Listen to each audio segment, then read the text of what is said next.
কেশিয়াড়ি ব্যবসায়ী সমিতির উদ্যোগে ২৩তম বাৎসরিক সম্মেলন অনুষ্ঠিত হল ব্যবসায়ী সমিতির নিজস্ব হলে। শনিবার সকালে একটি বর্ণাঢ্য শোভাযাত্রা সহকারে কেশিয়াড়ির ব্যবসায়ীরা পুরো বাজার পরিক্রমা করে। এরপর ব্যবসায়ী সমিতির হলের সমিতির পতাকা উত্তোলন এবং প্রদীপ প্রজ্বলনের মাধ্যমে সম্মেলনের শুভ সূচনা হয়। সঙ্গীত পরিবেশন করেন ঈশিতা সিংহ। বিশিষ্ট ব্যক্তিত্বদের উপস্থিতি ব্যবসায়ী চিন্তাভাবনাকে আরও উন্নত জায়গায় নিয়ে যাওয়া, ছোট বড় সমস্ত ব্যবসায়ীদের পাশে থাকার বার্তা, ব্যবসায়ীদের নানান রকম দাবি দাওয়া নিয়ে এদিনের সম্মেলনে বক্তব্য রাখেন বক্তারা। আশেপাশের বিভিন্ন ব্যবসায়ী সমিতির প্রতিনিধিরা উপস্থিত ছিলেন এদিনের সম্মেলনে। কেশিয়াড়ি থানার ভারপ্রাপ্ত আধিকারিক বিশ্বজিৎ হালদার, বেলদার ব্যবসায়ী সমিতির অন্যতম ব্যক্তিত্ব রাজু চন্দক, কেশিয়াড়ির বরিষ্ঠ ব্যবসায়ী মৃত্যুঞ্জয় সাহু, রাজকুমার চৌধুরী, তপন দাস, অনন্ত দাস সহ আরও অনেক ব্যবসায়ী সংগঠনের সামনের সারির নেতৃত্বরা উপস্থিত ছিলেন।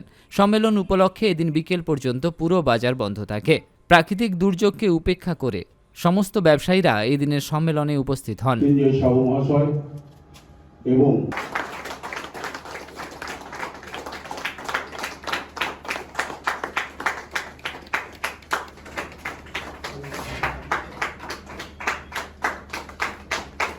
আমাদের ঘরের মেয়ে, আমাদেরই বাড়ির মেয়ে।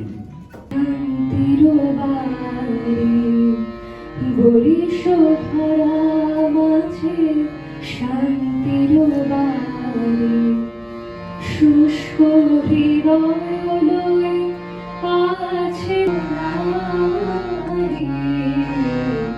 বরিশ আছে শান্তির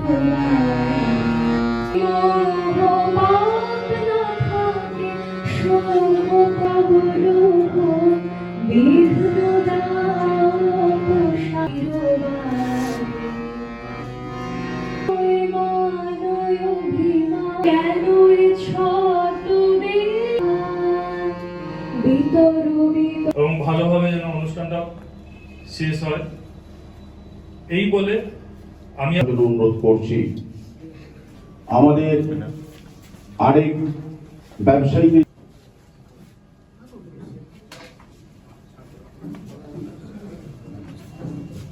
সমিতির সভাপতি এবং উপস্থিত সমস্ত অতিথিবর্গ, ওনাকে মঞ্চে নিয়ে আসার জন্য আমি মঞ্চে আসতে অনুরোধ করছি। ব্যবসায়ী সমিতির বিশিষ্ট ব্যবসায়ী, কেশিয়াড়ি ব্যবসায়ী সমিতি ও অন্যান্য ব্যবসায়ী সমিতির বন্ধুগণ, সবাইকে জানাই আমার হার্দিক অভিনন্দন, শুভেচ্ছা, ভালোবাসা। কেশিয়াড়ি ব্যবসায়ী সমিতির জন্ম হয়েছে 1992 সালে। আজ 33 বছরে আমরা করেছি।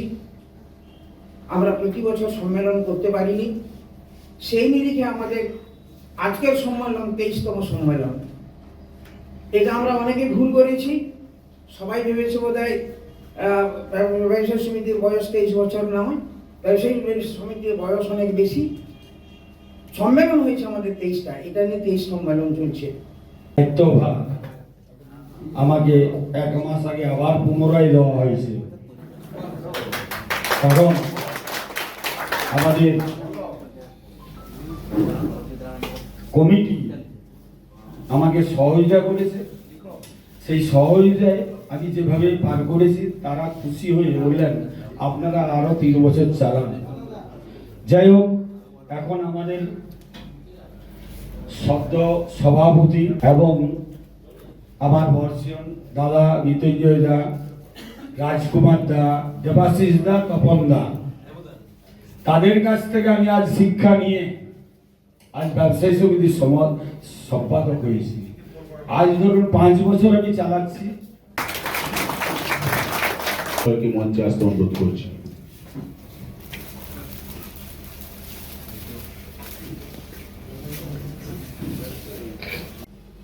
এর আগেও আমি খাজরাতে বলেছিলাম একটা মিটিং করার কথা, তো ওনারা অর্গানাইজ করেওছিলেন। খাজরা থেকে এসেছেন কেউ?